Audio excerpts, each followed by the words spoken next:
the secret to longevity and the conquest of the self. The wise ancients always said to those who were prepared to listen that immortality came as a result of enlightenment. But what is immortality and what is enlightenment? Because these are subject matters that are confusing to a lot of people, and there's a lot of misleading information about them.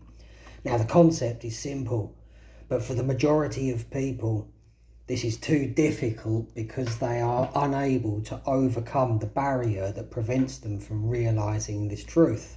Because to achieve enlightenment is a realization of the great truth that eludes most people. The truth is the answer to a question that many great minds in human history have asked themselves and sought to answer, and that is, what are we? What am I?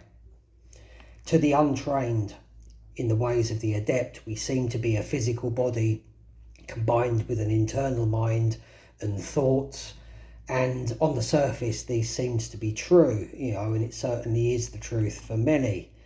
But on further inwardly directed observation, we can observe that we are not the body. We are something that resides inside the body. Body is just something that we move around in. It's transient in nature. It's something that never remains the same and is in a constant state of change. It's just a vehicle for the soul, or as that is perceived, the mental state. So does that therefore mean that we are the mind? Now, to discover the truth to this, we must reach deep inside of ourselves and engage in the practice of self-observation, observation of ourselves and our thoughts, and attempting to unlock the secrets of the inner self without regard to the physical body. This is the true purpose to the practice of meditation. Now, meditation is another thing misunderstood by the majority. Many are meditating. It's trending even now, but we can clearly see from the results that they are not meditating properly, but merely following a trend in order to fit in. Shame, really, because meditation is really beneficial. In self-observation, for those who can see, we first observe that there are certain elements within our mental state that have been commonly known as ego, personality, character. When we observe, we can separate ourselves from these mental elements and observe them at work. For those unable to do this, the conquest of the self has not yet manifested itself within you. If you do not recognize this, if you think I'm lying to you, you merely are unable at this time to conquer the self. We observe them, we observe. So when we are sitting in meditation, we are observing ego, personality and thoughts flowing before our presence. So we observe them. So therefore these elements must be separated from self. Otherwise, how can they ever be observed? Now, if they are doing the observing themselves, then they will be identifying with being, mind, body and ego, the unawakened self. For those who are in the truth and trained in the ways of the ancient adepts, our minds, thoughts, ego, personality, character are all also just transient things which never remain the same and are subject to a constant state of change. Thoughts, feelings, beliefs, emotions, they're all just temporary phenomena. So ask the question again, what are we?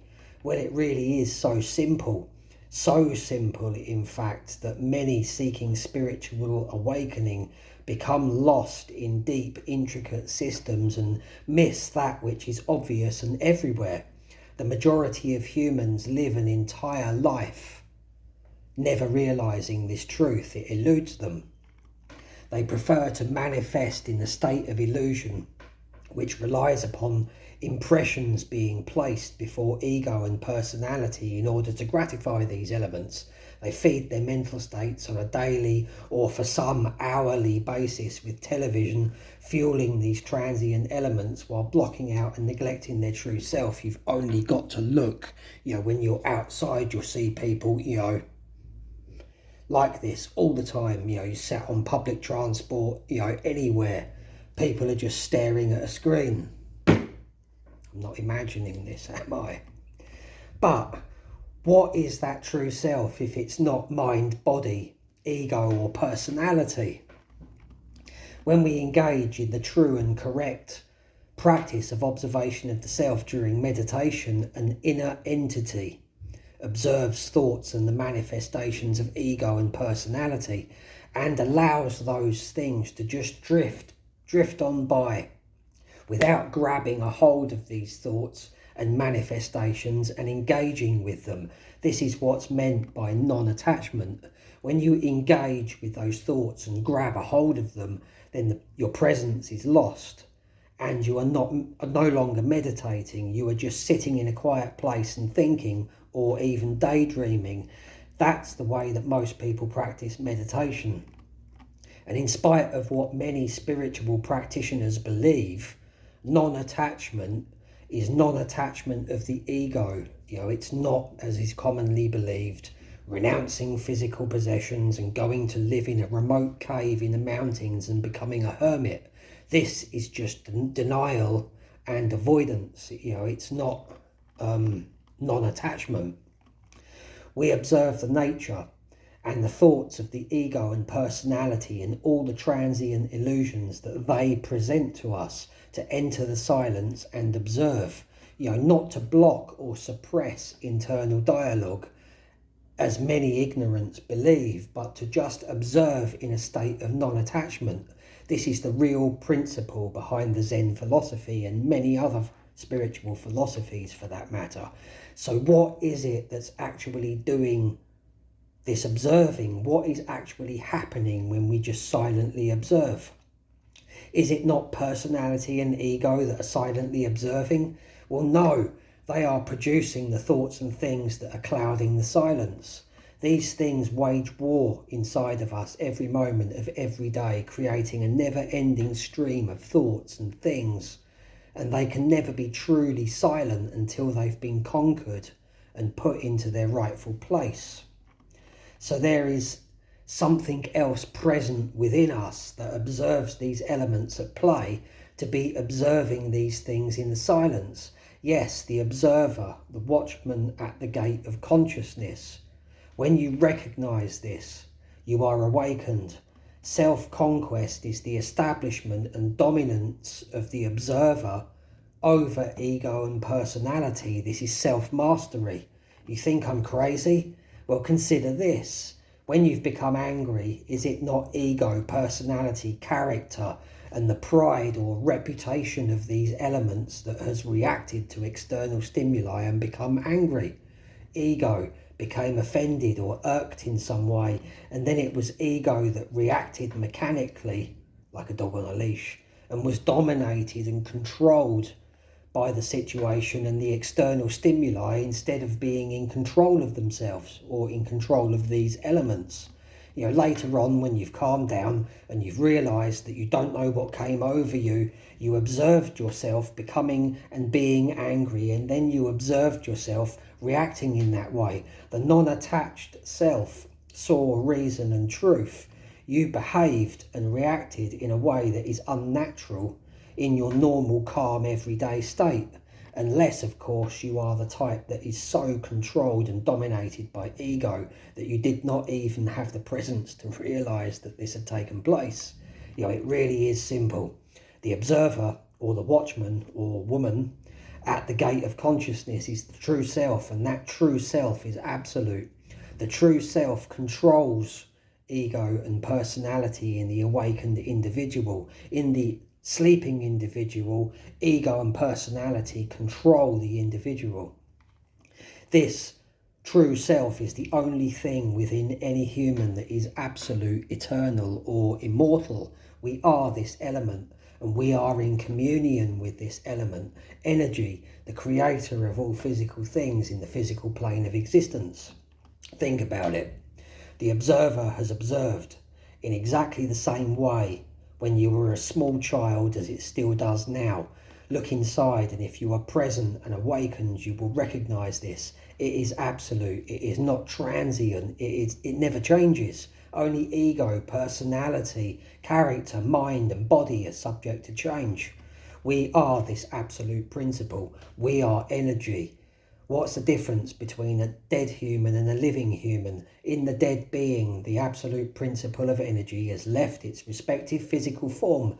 In the living being, that energy is still present.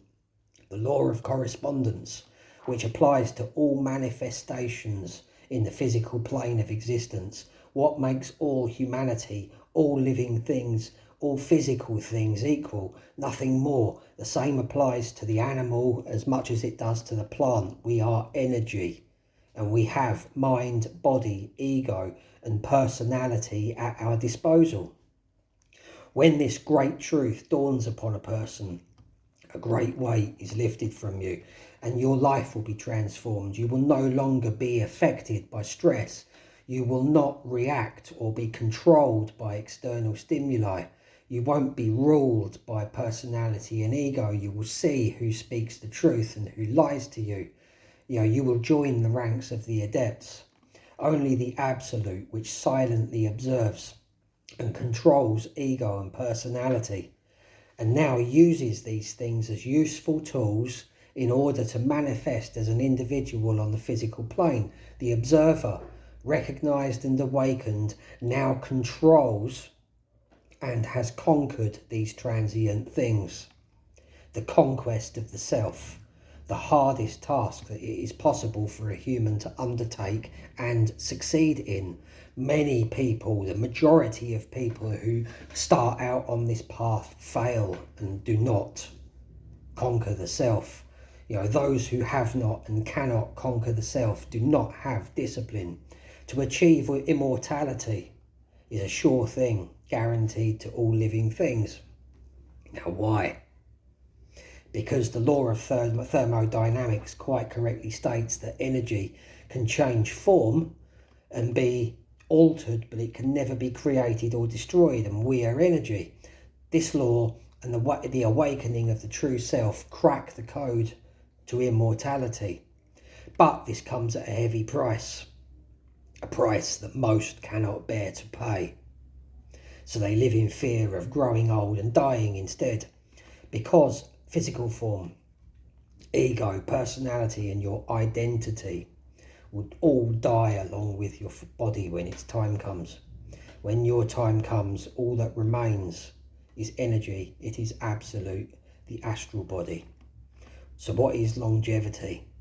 Well, the wise ancients cracked the code long before the longevity niche was even invented by our modern day charlatans who want to play on your fears of growing old and dying to sell you useless supplements and interventions and epigenetic testing and present images of a body enhanced on various drugs, interventions and beauty treatments. It's like, in reality, they are like a garden shed infected with woodworm that has received a fresh coat of paint. If you need to take a drug to stay in homeostasis, like TRT, peptides and all this other crap, to keep your body in a state of homeostasis, then you are not biologically young. These are just enhancements. So here is the secret to longevity. It's energy, and there is nothing to sell you because you already have it. And the only realistic and viable longevity protocol, well, all we need to do is apply the law of attraction. To attract energy, we must be energy, and we use energy. If you don't use it, you'll lose it.